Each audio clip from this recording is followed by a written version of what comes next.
हम लोग 3:15 आचार्य सुमत्याग त्यागवती आश्रम में श्रावकाचार, जिसमें कार्तिकीय अपेक्षा की कुछ गाथाएं हैं और 12 व्रतों का वर्णन वहाँ चल रहा है। पुरुषोपवास, सचित त्याग प्रतिमा, रात्रि भुक्ति त्याग प्रतिमा। तो ये जो श्रावक की भूमिका में सीमाएं मर्यादाएं बताई हैं, बहुत व्यक्ति शांति का अनुभव करता है और तृष्णा इच्छाएं कामनाएं उसकी कम होती हैं, और कामनाएं कम होंगी तो कषाय आपकी घटेगी, और कषाय बढ़ रही है इसका मतलब कामनाएं बढ़ रही हैं। अपने क्रोध को अपने कंट्रोल में रखिए। क्रोध आप करें, मैं एक बात कहता हूं, लेकिन होश के साथ क्रोध करें। आप तो जब क्रोध करती हैं लाल पीले हो जाती हैं, अपना आपा खो बैठते हैं, और क्षण भर का क्रोध आपकी वर्षों की कमाई पे पानी फिर देता है। जितना ज्यादा क्रोध व्यक्ति करेगा उतना अशांत होगा, दुखी होगा, और क्रोध करने में ताकत बहुत लगती है, और क्षमाशील बनने में ऊर्जा हमारी तैयार होती है। तो क्रोध पे कंट्रोल करें, कम से कम अनंतानुबंधी क्रोध मान माया लोभ से बचेंगे तो हमारा ब्लड प्रेशर संतुलित रहेगा, हमारी जवानी स्वस्थ रहती है। जो जितना क्रोध करेगा उसका उतना जल्दी बढ़ा पाएगा, उसके हार्मोन्स उतने गड़बड़ होंगे। और आज के बच्चे बच्चियों को ये यूरिया खाद ये ज्यादा गर्मी दिलाता है। जितना ज्यादा चटपटा खाओगे उतने ज्यादा अल्सर के पेशेंट बनोगे, और जितना ज्यादा नॉर्मल खाओगे। एक बात बड़े बूढ़ों की करता हूं, और यहां भी बहुत ऐसे लोग हैं, पहले लोग मीठा पसंद करते थे और आज की पीढ़ी नमकीन पसंद करती है। हल्दीराम का नमकीन मिल जाए तो कहने ही क्या है। लेकिन अभी जो रिसर्च हुई है, मीठा जो पहले लोग खाते थे, मीठा तो हमारी भूख को खोलता था, और नमकीन चटपटा जिब्बा पे बहुत अच्छा लगता है, लेकिन ये हमारी भूख को कमजोर बनाता है। आज के बच्चों को चटपटा चाहिए, नमकीन चाहिए, रेडीमेड। आज के बच्चे बच्चियों को माँ के हाथ का भोजन पसंद नहीं है, इसलिए सूख सूख के छुआरे हो रहे हैं, हमेशा बीमार रहेंगे। और आप कहें नहीं हमारा फैट ठीक है, तो भैया तुम्हारा फैट ठीक नहीं है, बाहर से तुम ठीक दिख रहे हो। ये जो फैट तुम्हारा बढ़ रहा है ये भी एक बीमारी है। सारी बीमारियों का कारण फैट बढ़ना है, चाहे वह कैंसर हो, चाहे वह डायबिटीज हो। तो जो सही रूप से मेहनत करते हैं न वह उनका फैट बढ़ता है, न वह दुबले पतले होते हैं। रोटियों से ताकत आती है, और चटपटा खाने से, चाय पीने से, कोल्ड ड्रिंक पीने से, और रेडीमेड खाने से, और फास्ट फूड चाउमीन पिज्जा वगैरह नाम लेते ही माँ के हाथ की रोटी पसंद नहीं करेंगे लोग। जिस माँ के हाथ की रोटी में सात्विकता, जिस माँ की हाथ की माँ है, बहन है, पुत्री है, दादी माँ है, हमारे घर के जो भोजन है उसमें प्यार, संस्कार, अपनापन मिलता है। और रेडीमेड भोजन कहाँ कैसे सब में आजकल तो केमिकल्स। एक कल शाम को तेल मिल वाले थे तो मुझे बता रहे थे अब सरसों का तेल तो है ही नहीं, अब तो प्योर वह धान के उसका तेल आता है, और कई तरह के तेल आते हैं।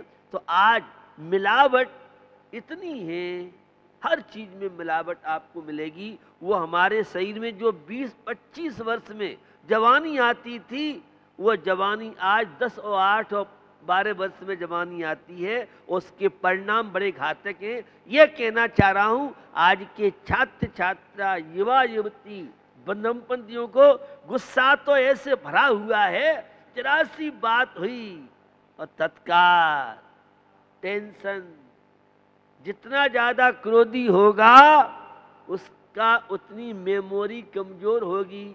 जिन्हें मेमोरी, मैं साइंस की बात कर रहा हूं, धर्म की बात तो आज की युवा पीढ़ी के गले कम उतरती है। हम लोग भी वर्ल्ड के वैज्ञानिकों के बीच में बैठते हैं और ये सब चीजें अब रिसर्च होके, शोध होके सामने आ रही हैं। जितना ज्यादा क्रोधी होगा उतना ज्यादा कमजोर होगा, और जितना सहिष्णु होगा उतना स्वस्थ रहेगा। तो जिन्हें बीमारी से बचना हो वे क्रोध नहीं करें। स्वास्थ्य ना हो, रेडीमेड बाजार कोई भी ब्रांड हो, आजकल किसी ब्रांड पे विश्वास करना बहुत कठिन है। घर के माँ आदि के हाथ का भोजन होता है, उसमें अपनापन जो झलकता है, उससे ताकत भी आती है। और भोजन, आचरण तुम्हारा शुद्ध नहीं, कल्याण तुम्हारा कैसे हो, विषयन बस भक्ष, अभक्ष बखे फिर ज्ञान उजारा कैसे हो। हमारे यहाँ तो पहले हर चीज घर में बनती थी। कितना गरीब से गरीब व्यक्ति होता था, घर पे ही अपना। अब आजकल तो 5 स्टार होटल और रेडीमेड, और उसका परिणाम ये है आज हमारी युवा युवती, हमारे बच्चे बहुत कमजोर होते जा रहे हैं।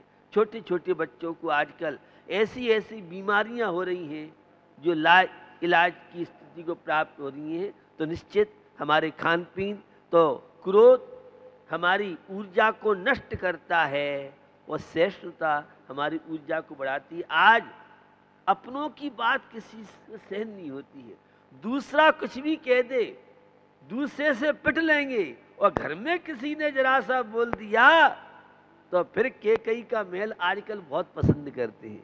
आपका परिचय नहीं हुआ केकई से, तो बहुत जल्दी टेंशन करते हैं, और ये टेंशन से सारी विटामिन कैलोरी नष्ट हो जाती है। और सहिष्णुता के टेबलेट खाओ तो सामान्य भोजन भी तुम्हें स्वस्थ बनाएगा, तुम्हारे विचार स्वस्थ बनाएगा। इसलिए रेडीमेड भोजन से बचें, केमिकल समुच्चयों से बचें, और सात्विक जो घर की चीज़ें हैं उन्हें आप लाइक करेंगे तो स्वस्थ आप रहेंगे। तो क्रोध को अपने कंट्रोल में रखो। शांति और प्रेम के पंछी उस डाल पर नहीं बैठा करते जिस पेड़ के नीचे आग सुलग रही है। अब जहाँ पेड़ में नीचे आग जल रही है उस वृक्ष पे पक्षी बैठते नहीं हैं।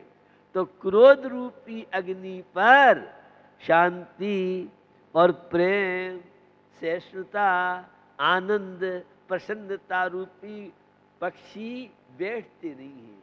आपके जीवन में शांति है तो अपनी क्रोध, मान, मायाचारी और लोभ, इनकी अग्नि से जितने बचोगे उतने जीवन में शांति रहेगी।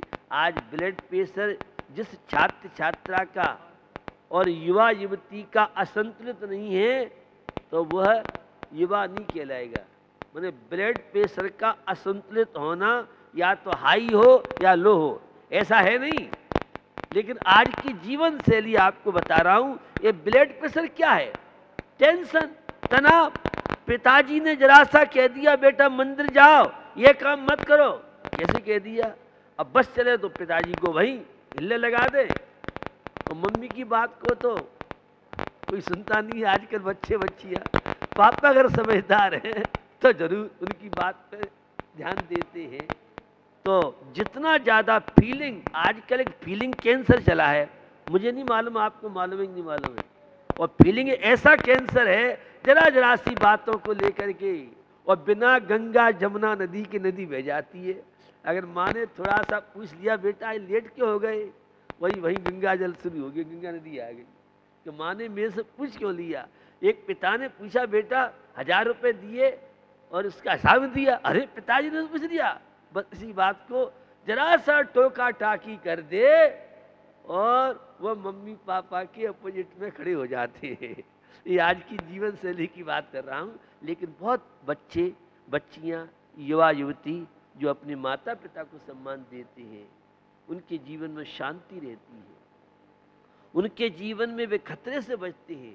वो जो माता पिता से छुपते हैं, छुपाते हैं, ऐसे युवा युवती मृत्यु के शिकार, झंझटों के शिकार और समस्याओं के शिकार बन करके और जीवन शांति से हो जाता है। निश्चित आप सब समझदार हैं और समझदार के लिए इशारा पर्याप्त रहता है। तो अपने जीवन में माता पिता को सम्मान आप दें, अपने जीवन में धार्मिक संस्कार रखें। जिन बच्चे बच्चियों के युवती के धर्म में आस्था है वे अपने माँ पिता को माँ पिता समझेंगे, और जो बच्चे बच्चियां अपने माँ पिता कुछ नहीं समझते, अपने आप को सेल्फ, उन बच्चे बच्चियों की, स्टूडेंटों की क्या हालत होती है। तो नव भारत टाइम्स की रिपोर्ट आपको देना चाह रहा हूँ। 3% टैलेंट छात्र छात्रा पर डे आत्महत्या कर रहे हैं। और जो बच्चे बच्चियां मंदिर से जुड़े हैं, संतों से जुड़े हैं, अपनी भारतीय संस्कृति से जुड़े हैं, उन बच्चों के अंदर विपत्तियों को सहन करने की क्षमता होती है। और माँ पिता की जो आशीष, जैसे पतंग जब तक गिर्री की डोर से बंधी है तब तक तो ठीक, और जैसी गिर्री की डोर से कटी फिर तो उस पर झपट्टा मारते हैं लोग, उसकी कोई लाइफ नहीं है। उसी तरह से जिन छात्र छात्रा युवा युवती की माँ पिता रूपी गिर्री की डोर से बंधी है, उन बच्चों को शांति मिलेगी, माँ पिता का प्यार मिलेगा। और जो बच्चे माँ पिता को ठुकरा देते हैं वे टेंशन विपत्ति, और जब फंस जाते हैं फिर मम्मी से पूछते हैं अब क्या करें, पापा से पूछते हैं क्या करें। बचिए और इसी भावना के साथ बंधु रत्नकंठ श्रावकाचार्य के माध्यम से हम सीख सकते हैं सांसारिक जीवन कैसे व्यतीत हम करें। आपके मन में जिज्ञासा होगी, सांसारिक जीवन तो हमारा व्यतीत हो ही रहा है। आचार्य समंत भद्र स्वामी से, उनकी कृति से आपका परिचय हो तो आपकी जीवन शैली अद्भुत और अपूर्व व्यतीत हो सकती है। इसलिए मैंने कहा जीवन तो बहुत लोग जीते हैं, लेकिन जीवन में जीने की कला जो सीख लेते हैं उन्हें दार्शनिक शब्दों में स्वपर भेद विज्ञानी सम्यक दृष्टि अध्यात्म प्रेमी और धर्मात्मा श्रावक सदग्रस्त के नाम से पुकारते हैं। लेकिन जो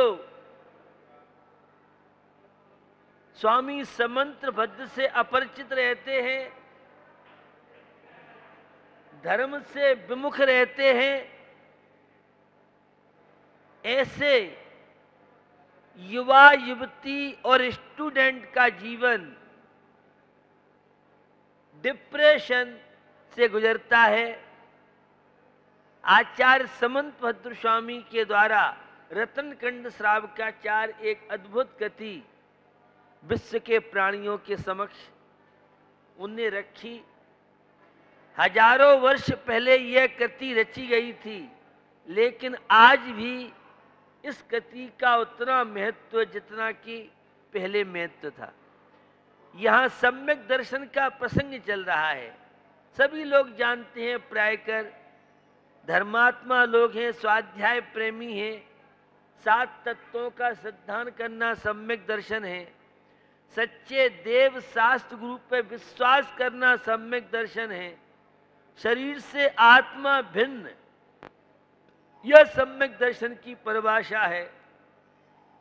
सम्यक दर्शन को लेकर आगम के बहुत तरह के परिवेश हैं।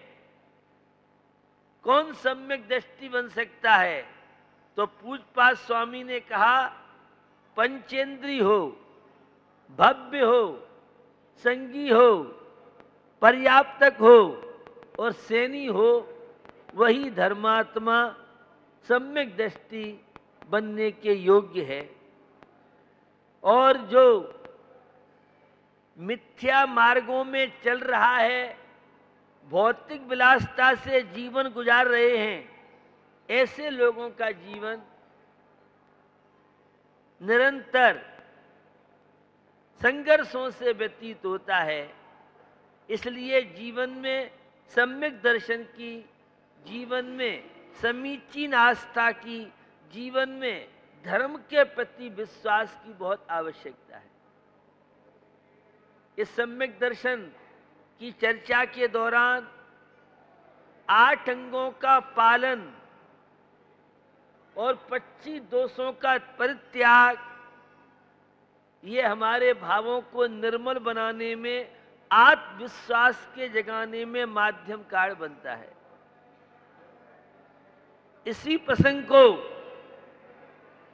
आगे बढ़ाते हुए आचार्य समंत भद्र स्वामी ने 8 अंगों की चर्चा की। कल 8 अंगों में प्रसिद्ध अंजन चोर आदि से लेके ब्रज कुमार मुनि महाराज की चर्चा की थी। लोगों की जिज्ञासा होगी, इन 8 अंगों की क्या आवश्यकता है? जैसे आपके शरीर में 8 अंग हैं और एक अंग नहीं हो तो फिर हीन भावना, तनाव की स्थिति जीवन में बन जाती है। उसी लक्ष्य को लेके यहां बता रहे हैं, जो निशंकित, निकांक्षी, निर्विचिकित्सा, अमूर्त दृष्टि, उपगुहन, स्त्रीकरण, वात्सल्य, प्रभावना, ये 8 अंग जिस साधक के, श्रावक के जीवन में होंगे, वो पारिवारिक बहुत तरह की समस्याओं का समाधान अपने आप में कर सकता है। आपको ज्ञात है, आज परस्पर में एक दूसरे के प्रति बहुत गलतफहमी बढ़ती जा रही है। और तो क्या कहें, जो पति पत्नी जीवन के साथी होते हैं, उनमें भी एक दूसरे के प्रति अच्छी सोच नहीं है। हर आदमी शंका में जी रहा है। और निशंकित अंग कहता है, किसी पर संदेह मत करो, शंका मत करो, तो तुम्हारा पारिवारिक जीवन ठीक गुजरेगा। और एक दूसरे के प्रति शंकाएं बनी रहेंगी, भ्रम बना रहेगा, तो घर भी नारकी जैसा अनुभव आप करेंगे। वात्सल्य, आप देखें, परस्पर में बिना स्वार्थ के प्रीति, लेकिन आज वे पंक्तियां आपने सुनी होंगी, बाप बड़ा ना भैया, सबसे बड़ा रुपया।